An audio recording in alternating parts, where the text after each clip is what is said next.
They aren't going to be in trouble, are they? We were heading across the scraggy-looking croplands, the barn coming into view as we dodged rocks and potholes that seemed to have found their way into the field.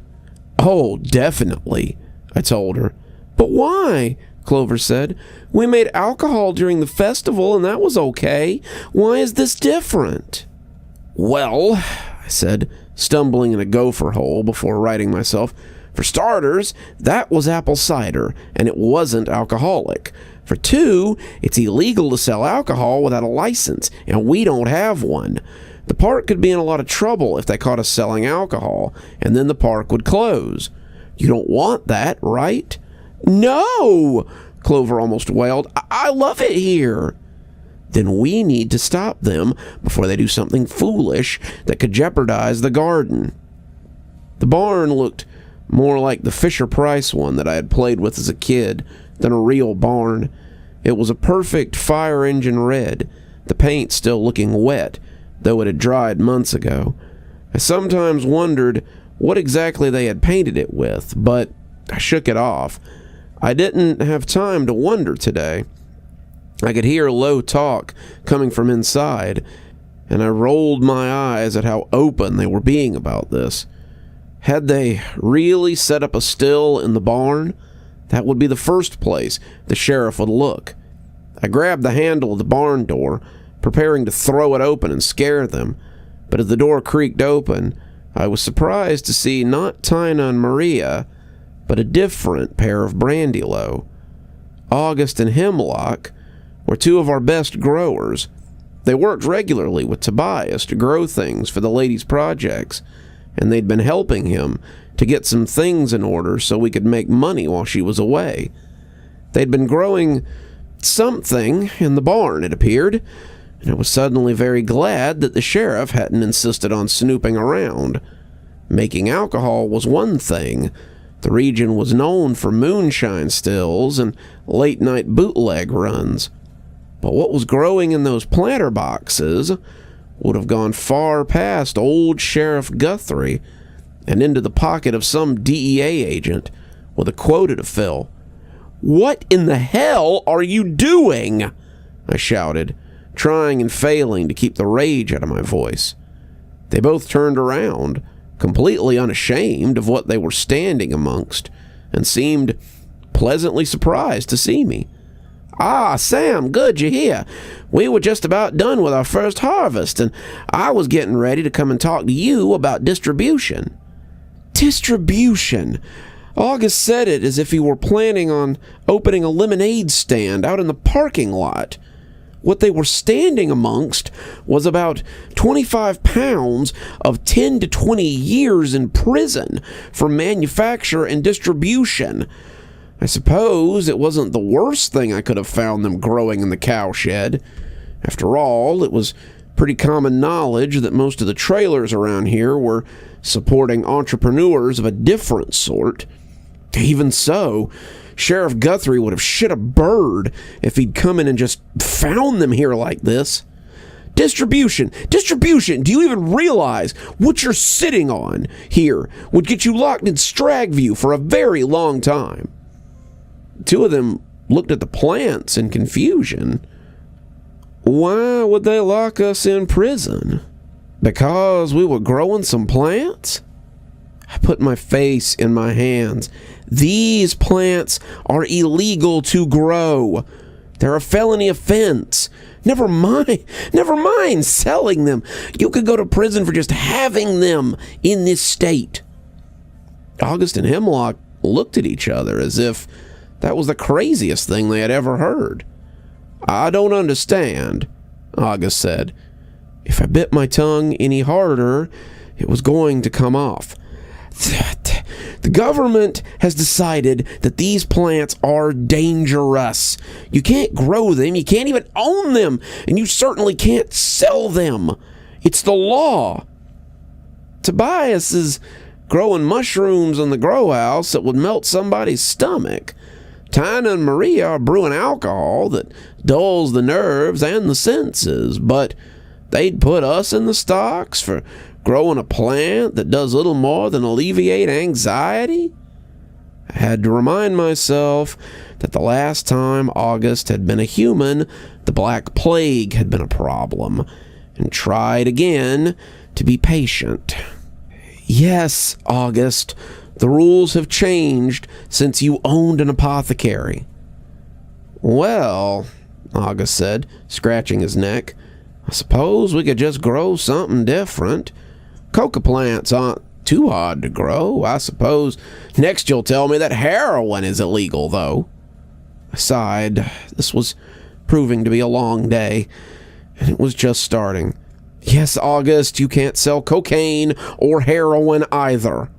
But the government regulates those, don't they? They used to. It's complicated. Look, you can't sell drugs. Maybe, I don't know, produce chocolate or coffee or something they don't put you in jail for. Please, I added, trying not to melt down on the pair.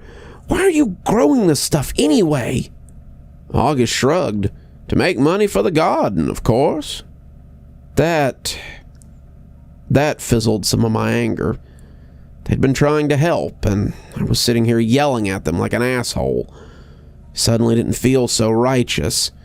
But they needed to understand that some of this could get them in a lot of trouble if they went around trying to sell it. Maybe I was a little harsh. It's nice that you want to make money for the park, but be careful how you go about it. Please. They both assured me they would. Hemlock was already talking about working on some supercharged coffee beans, and I pressed on as I tried to find the pair that I was looking for. You mentioned Tina and Maria. Where can I find them? They were actually who I was looking for. They were supposed to be in here. They were, Hemlock said, but they decided it wasn't good for ventilation to be inside the shed. They told us that we could use it for growing our plants, and they moved their operation somewhere else. Great, fantastic. Do you happen to know where that is? They looked at each other, seeming to share thoughts, and shook their heads. They just said we could use the barn. They never told us where they were going. Fine. These have to go. Right now. But, Hemlock said, and I cut her off. Now, I said, some of my temper creeping back in. Burn them, bury them, whatever, I don't care. But they have to go. Understand? They nodded unhappily, and I went out into the park with Clover on my heels. One thing after another today, I said under my breath. You sound tired, Sam. Are you tired today? Clover asked. Not really, I'm just frustrated. I need to be... But my teeth came together with a clack. I didn't know if I wanted to tell Clover I was leaving. The Brandylow had come to look to me for guidance, as they had looked to the lady or Randy. If they knew I was leaving, they might leave as well. Tobias barely had enough hands to keep the local kids out at night. If a bunch of them left when I left, it would only get worse. Need to be what? Clover asked, trying to keep up with me as I quickened my pace. Nothing. Don't worry about it. Let's head back to the security station and see if we can't find them on the cameras. Clover and I headed to the booth, and I was hopeful that we could find them moving around with bottles or something incriminating. We had cameras everywhere, if you recall, from my first encounter with the lady and her ilk, and it seemed likely that we could catch a glimpse of them if we looked long enough. We were coming to the front gate when I caught sight of him, and I could already feel the tension. His hood was up, his sneakers looked like they had pounded a lot of pavement in their day, and he was dressed as nondescript as you could manage. He looked as if he were trying his best to find an outfit that would throw a police description, and I suddenly wished that I'd let Hemlock finish what she was about to say. Maybe they had discovered someone to distribute to already. Good thing Guthrie was gone, or this wouldn't have done my story any favors. Can I help you? I asked, the man looking up from his phone as he tensed. "You August?" he asked, looking around as if smelling a trap. No, I am not. Why are you looking for him?" "He says he's got something for me, something important." "Uh-huh. Sorry, buddy, but August isn't selling anything today. Might be time to head out." The kid stood a little taller, trying to be intimidating, but barely making it to threatening. "I don't think so. I need to talk to August. Get him out here before I..." He shrank a little as I pulled my cudgel from my belt and let a little bit of my glamour slip. "Before you what? Before you get yourself beat up and I call the sheriff? Get out of here, kid. I won't ask again." The kid's bravado seemed to deflate right along with his posturing. I wondered what he saw when he looked past my barrier. Was it a satyr or something? A goat monster from some comic book? Whatever it was, it filled him with something less than confidence. Whoa, no trouble here, sir.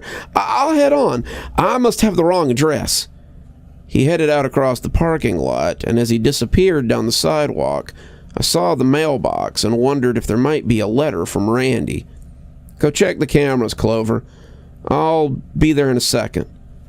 Clover didn't argue.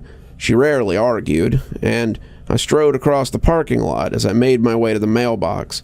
I looked down, expecting to see a rut worn in the concrete. I'd made this pilgrimage so many times that it seemed that there should be a steady path between the sidewalk and the letterbox. And as I got close, I felt sure that there would be a letter in there from Randy. It had been a couple of days, but he almost always sent a letter about every third or fifth day. Randy had been pretty punctual with his writing, and I guess I'd become used to reading his words and figuring out where he was. There was a Smart Shopper circular and a flyer for a new barbecue place. Between them was, just as I had suspected, a letter from Randy. I opened it with a fingernail and read it on the way back to the guard shack. "Dear Sam, we're stuck in this little dirt-splat town called Armitage. The we has taken on much more volume these days, too. I have about 20 Brandy-Low with me now, as well as the Barker and the Gordlin. We are a merry band these days, but it's harder to move without being noticed. The rains are torrential here. We should be stuck for a couple of days, at least until the rains slacken off. There's talk of floods, but the old-timers think it won't come to that. Say a prayer for us. We should be returning soon. Randy." I sighed as I came into the security hut and nearly ran slap into Clover. "I found them," she said, sounding excited. "They're in the grove near the 4 o'clock spot." "That's not too far. Come on, let's go talk to him." We set out towards the 4th display area. It was empty at that time. They all were, but I could smell a sharp smell coming from a nearby collective of trees behind it. I could hear them chattering, comparing chemical range and heat displacement, and when I burst into the clearing, they at least had the decency to look surprised. "Shut it down," I told them. "Shut it down and get rid of whatever you've made." "Get rid of it?" Maria said. "But we already have buyers for it." "Yeah, and the sheriff on your ass. I appreciate what you're trying to do, but you have to stop. It's only going to lead to more problems." Maria and Tina looked at each other, but they had become pretty used to following orders if they came from someone with a sash. "Don't sweat it too much," I told them, as Clover peeked from behind the branches of a smaller tree. "I don't think money will be a problem for much longer. I think the lady should be back with us very soon." That brought a smile to all three of them, and I left them to their breaking and dismantling. Far from being discouraged by the appearance of so much contraband, I was more certain than ever that I needed to get this totem to Randy and help him find the lady. Spring would never return to the park otherwise, and we desperately needed the lady's presence. Not just so the park wouldn't close, not just because we needed a place to stay. We needed her because the alternative was too terrible to consider. Without her, we would truly be lost for good. Though resourceful, it seemed her children were in sad need of guidance. The lady must return, or we would remain in winter forever. You're still here. Thanks for stopping by. Dr. Plague here. Always a pleasure to see all my new and old viewers coming by for another one of my spooky tales. If you'd like to support the show, you can always take part in one of our channel offers through Fume or Aura, or you can just click on another video when they come up. I'd really appreciate it. For our newer viewers, we also have lots of playlists and other things if you'd like to get caught up. I know some of my series have been going on for quite a while. If you'd like to get my latest book, there's a link down below that'll take you to my Amazon page. Towesey Homestead just came out, so if that's something you'd like to get your hands on, go ahead and have a look down there. If you'd like a signed copy, you can go ahead and email me from my email address on the site, and I'll get with you about shipping information and ship you a signed copy. If you'd like to support the channel in a more monetary fashion, we also have membership through YouTube, and we've got a Patreon that you can get the information for in the description. We have lots of tiers and everything to suit your needs. Patrons that support on the $10 tier, that's our Ghostly Reader tier, get a book anytime I write one, signed and on their doorstep. As you may have noticed, there's a list of patrons and members on the screen, and I'd like to personally thank every one of them for taking a hand in the future of this channel. Well, that's enough for tonight. Dr. Plague, signing off. Have a wonderful evening.